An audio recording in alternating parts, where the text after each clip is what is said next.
8월 5일 이사야 17장 1절에서 14절 말씀, 청소년 매일 성경 말씀 같이 읽어보겠습니다. 읽겠습니다. 이것이 다마스쿠스를 두고 하신 엄한 경고의 말씀이다. 다마스쿠스는 성읍 축에도 들지 못하고 허물어진 무더기가 될 것이다. 또한 아로엘의 성읍들이 황무지가 될 것이다. 그 성읍들은 양떼의 차지가 되며 양떼가 누워도 그들을 놀라게 할 자가 하나도 없을 것이다. 에브라임은 무방비 상태가 되고 다마스쿠스는 주권을 잃을 것이다. 이스라엘 자손에게서 영광이 사라지듯이 시리아의 남은 백성도 수치를 당할 것이다. 만군의 주님께서 하신 말씀이다. 그날이 오면 야곱의 영화가 시들고 건강하던 몸이 야위일 것이다. 그들은 곡식을 거두고 난 텅 빈 들처럼 될 것이다. 곡식을 거두는 자가 곡식을 다 거두어 버린 그 들판, 사람들이 이삭마저 다 줍고 내버린 그 들판, 이삭을 다 줍고 난 르바임 들판처럼 될 것이다. 그들은 열매를 따고 난 올리브 나무처럼 될 것이다. 마치 올리브 나무를 흔들 때에 가장 높은 가지에 있는 두세 개의 열매나 무성한 나무의 가장 먼 가지에 남은 네다섯 개의 열매와 같이 될 것이다. 주 이스라엘의 하나님께서 하신 말씀이다. 그날이 오면 사람들은 자기들을 지으신 분에게 눈길을 돌리고 이스라엘의 거룩하신 분을 바라볼 것이다.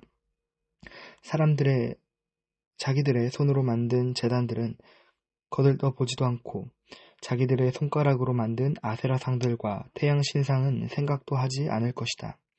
그날이 오면 그 견고한 성읍들이 폐허가 될 것이다. 마치 이스라엘 자손 앞에서 도망친 히위족과 아모리족의 성읍들처럼 황폐하게 될 것이다. 이스라엘아, 내가 하나님 너의 구원자를 잊어버리고 네가 피할 견고한 반석을 기억하지 않고 이방신을 섬기려고 이방의 묘목으로 신성한 동산을 만들었구나.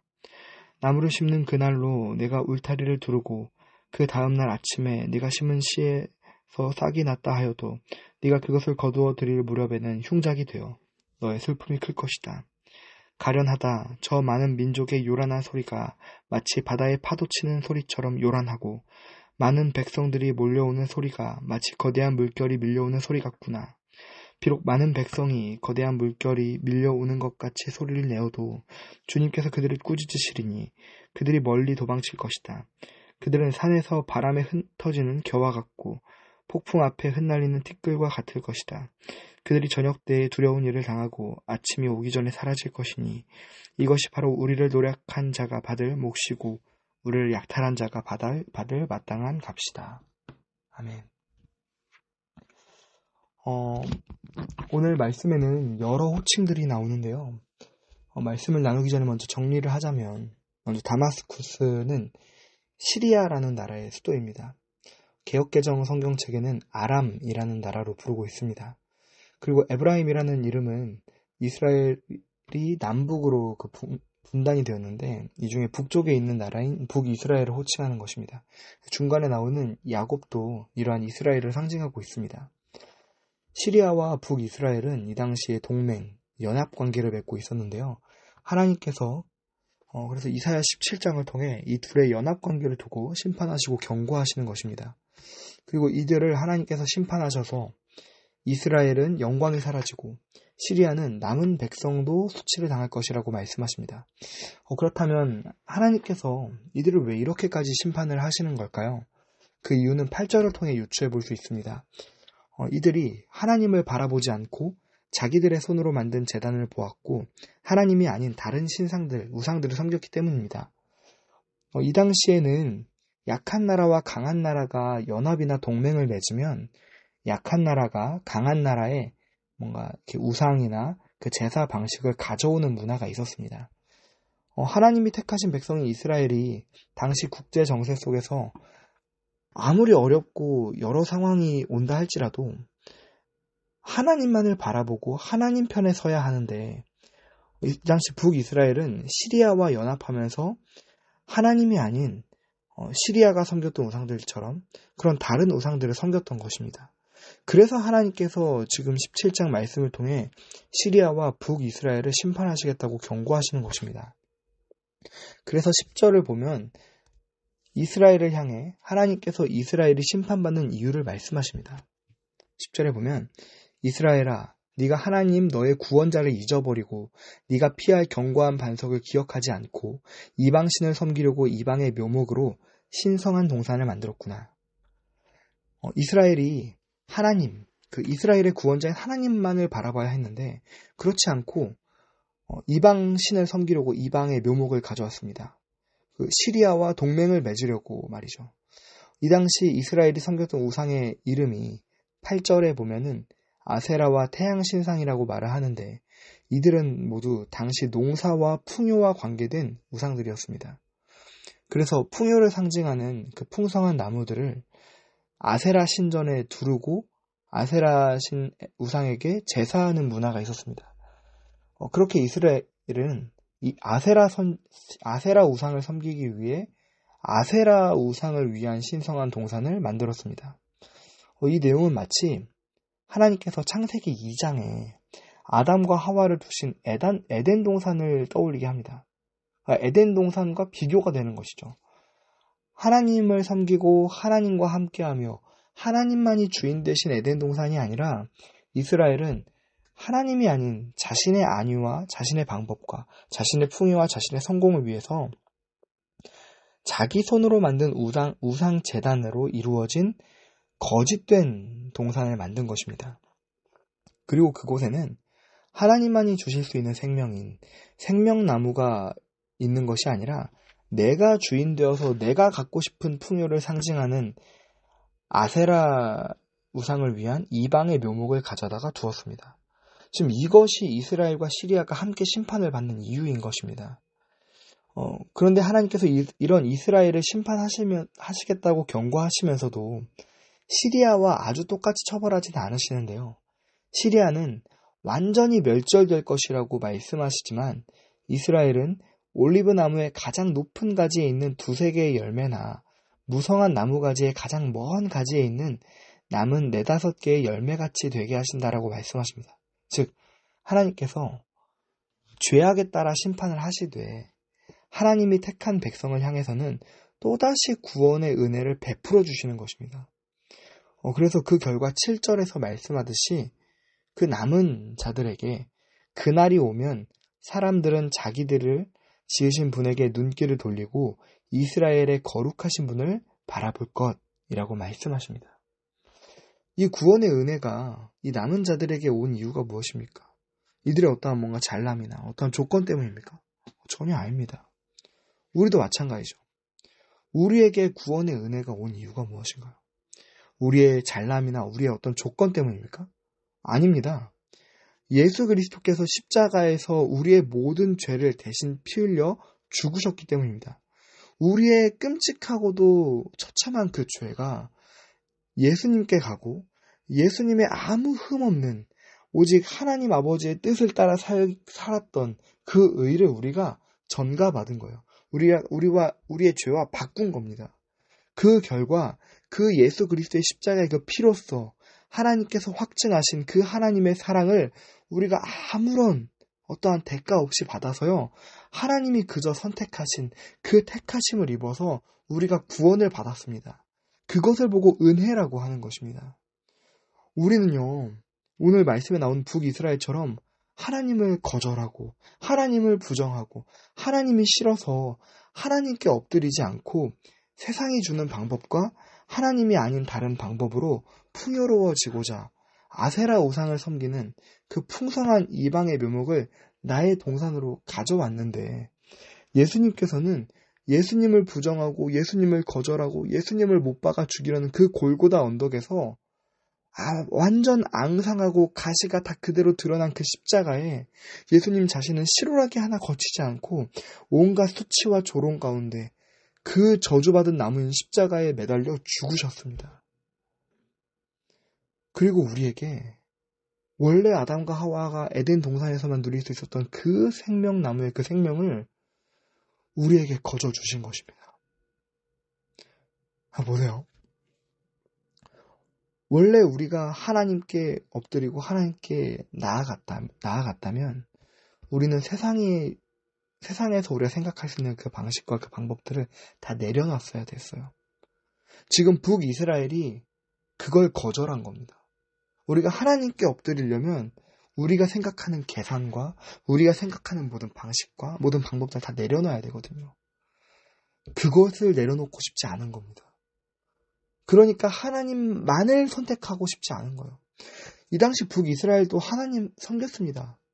하나님 알았어요.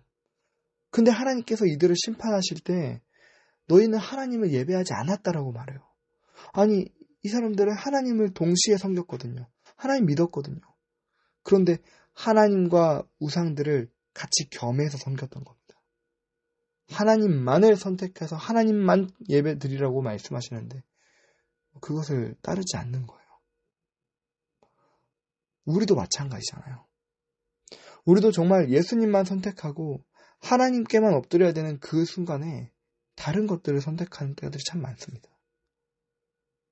그럴 때는 하나님께서 우리에게 주시는 그 사랑과 그 평안과 그 생명을 우리가 온전히 누릴 수가 없습니다. 예수님께서만 주실 수 있는 그 생명 앞에 우리가 나아갈 때 우리는 다른 이 세상의 어떠한 것으로도 얻을 수 없는 하나님께서만 주인 되시는, 하나님께서만 우리에게 주신 참된 평안인, 하나님께서만 우리에게 주실 수 있는 참된 영적인 가족된 그 은혜가 우리에게 임할 수 있는 것입니다. 하나님의 나라가 우리의 삶 가운데 임할 수 있는 것입니다. 우리가 다시 하나님과 온전히 화목을 이루고 하나님과 가족을 이루어서 하나님만이 주실 수 있는 참된 평안과 그 생명을 이룰 수 있는 그 공동체가 우리 자신 안에서 먼저 이루어질 수 있는 거예요. 우리 자신 안에서 먼저 그것이 이루어질 때 우리도 그 예수 그리스도를 따라 예수님께서 짊어가신 짊어진 그 십자가를 우리도 같이 짊어지고 우리에게 주어진 그 자기 십자가를 지고 주님께서 걸어가신 그 길을 따라갈 때 예수님께서 우리 안에 이루신 참된 에덴 동산이 우리와 함께하는 이들, 우리를 뒤따라오는 이들, 우리와 가까이 있는 모든 이들에게 하나님께서 우리에게 주신 하나님만이 주인된 그 에덴 동산과 같은 그 평안함이 전달되는 것입니다. 예수 그리스도께서 머리 되셔서 그 몸을 이루는 우리들에게 예수 그리스도께서 이루어지신 영적인 가족 공동체의 그 은혜가 이루어질 수 있는 것입니다. 말씀을 마치겠습니다. 오늘도 우리에게 이 은혜가 필요합니다. 주일날 말씀 나눴던 것처럼 영적인 가족 공동체인 그 은혜가 우리에게 오늘도 필요합니다.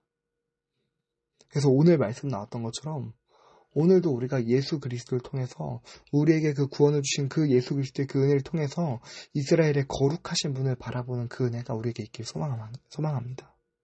그래서 여러분 이렇게 말씀을 적용해 보면 좋겠습니다. 혹시 내가요 하나님보다 더 먼저, 하나님보다 더 크게, 하나님보다 더 앞서서 여기는 우상들이 있다면 오늘 말씀에 나오는 북이스라엘처럼 내가 풍요로워지기 위해서 내 방법으로 붙잡았던 하나님이 아닌 다른 그 모든 것들이 있다면 그 모든 것들을 내려놓고 예수 그리스도의 십자가에 하나님의 말씀 앞에 먼저 무릎 꿇는 그 시간들을 가지시길 바랍니다. 그럴 때 우리가 만들고자 하는 오늘 말씀에 나왔던 북이스라엘을 만들고자 했던 그 거짓되게 신성한 동산이 아니라요. 하나님이 우리에게 주시는 참된 에덴 동산의 기쁨이 우리의 마음과 우리의 가정과 우리의 학교, 친구들, 또 우리 교회 가운데 이루어질 줄 믿습니다. 그래서 오늘 하루도 그렇게 하나님께서 우리의 주인 되시는 그 하루가 되시길 우리 친구들 모든 삶 가운데 임하길 예수님의 이름으로 간절히 소망합니다. 우리 시간 같이 기도하겠습니다. 하나님 아버지, 하나님 너무나 감사합니다. 하나님 우리가 무엇이기에 우리가 주님이 주시는 생명을 우리가 누리고 하나님의 이름을 부르고 하나님이 주실 수 있는, 하나님만이 주실 수 있는 그 평안을 우리가 누릴 수 있단 말입니까? 주님, 우리는 아직도 너무나 연약하여서, 너무나 범죄하여서, 아직도 죄악으로 오염된 우리 안에 부패한 마음들이 있어서 하나님께만 엎드리겠다라고 고백하면서도 하나님이 아닌 다른 것들을 나에게 구원을 줄 수 있는 방법이다, 유일한 그 방법이다 라고 생각하면서 다른 것들을 따라 섬길 때가 있었음을 고백합니다. 주님, 우리의 유일한 구원이 예수 그리스도이심을 주님 우리가 진실로 고백하길 소망합니다. 주님, 내가 있는 상황과 내 주변에 있는 여러 환경들 가운데 오직 하나님만이 주인 되어 주셔서, 하나님만이 내 인생의 유일한 주인 되어 주셔서 하나님만이 주실 수 있는 생명과 하나님만이 주실 수 있는 안정과 하나님만이 주실 수 있는 평안함이 우리의 삶 가운데 이루어지게 하여 주옵소서. 주님, 그래서 이 평안함이 나에게서만 멈추는 것이 아니라 내가 있는 가정과 내가 만나는 친구들과 나의 모든 공부와 내가 함께하는 교회 가운데 참된 영적인 가족 공동체에서 누릴 수 있는 은혜가 이루어지게 하여 주옵소서. 그래서 하나님께서 주인 되셨던 그 에덴 동산의 은혜가 나의 삶 가운데 더욱더 이루어지게 하여 주옵소서. 주님, 또 특별히 기도하기로는 우리의 삶 가운데 여전히 위험과 또 협박과 또 억울함으로 도사리고 있는 어려움 가운데 있는 친구들이 있다면, 주님, 우리의 모든 걸 아시는 주님의 그 위로 앞에 우리가 무릎 꿇게 하시고 그 하나님만이 주시는 참된 위로와 그 안정과 그 평안함 안에서 우리가 참된 쉼과 은혜를 누릴 수 있도록 주님, 우리의 마음의 주인 되어 주시고 우리가 늘 하나님의 말씀 앞에 먼저 무릎 꿇을 수 있는 은혜를 허락하여 주시옵소서.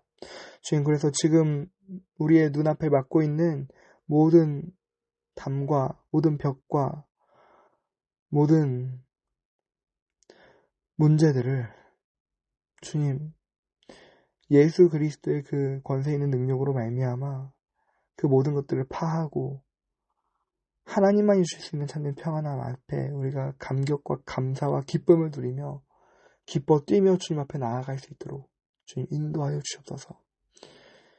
주님, 우리에게 그 평안을 주실 수 있는 것을 우리가 믿고 감사드리며 우리의 모든 평안의 이유 되시고 평강의 왕이 되신 예수 그리스도 이름으로 기도드립니다. 아멘.